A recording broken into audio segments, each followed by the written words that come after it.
Senior నాయకుడు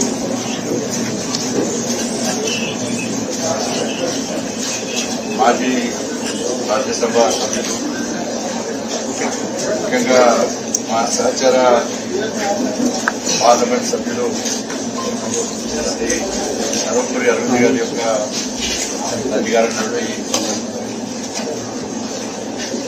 ఈ శ్రీనివాస్ గారు వారి మరణం పట్ల భారతీయ జనతా పార్టీ తీవ్ర దిగ్భ్రాంతి వ్యక్తం చేస్తా ఉన్నది.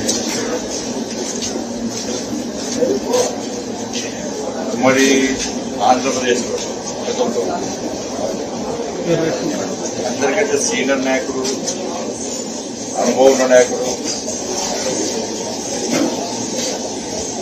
అవగాహన కలిగిన నాయకుడు శ్రీనివాస్ గారు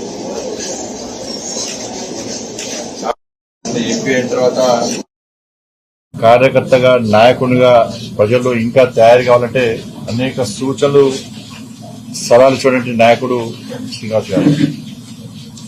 దాదాపు 4 దశాబ్దాలు రాజకీయాల్లో చెరగని ముద్ర ఉన్నటువంటి నాయకుడు, చెరగని ముద్ర వచ్చిన నాయకుడు శ్రీనివాస్ గారు.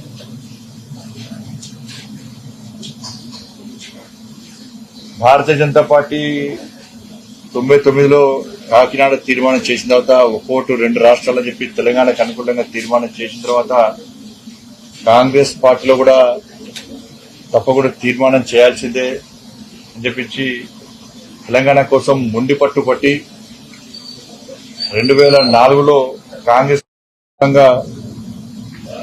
తీర్మానం మేనిఫెస్టోలో పొందుపరిచినటువంటి వ్యక్తి శ్రీనివాస్ గారు. కాంగ్రెస్ పార్టీ ఆది నాయకత్వానికి మీద ఒత్తిడి తీసుకొచ్చిన వ్యక్తి శ్రీనివాస్ గారు. కాంగ్రెస్ పార్టీ కూడా సెంటిమెంట్ ఉండే శ్రీనివాస్ గారిని రాష్ట్ర పిసిసి అధ్యక్షుడు గుర్తించాల్సిన అవసరం ఉంది. బట్ మాలాంటి అనేక మంది నాయకులు కూడా వారి దగ్గర నుండి మంచి విషయాలు నేర్చుకుని ముందుగా ప్రయత్నం చేస్తాం. వారి ఆత్మకు శాంతి చేకూర్చాలని చెప్పి కుటుంబానికి మనోధైర్యం కల్పించాలని చెప్పి మనస్ఫూర్తిగా ఆ భగవంతుని కోరుకుంటా ఉన్నాం.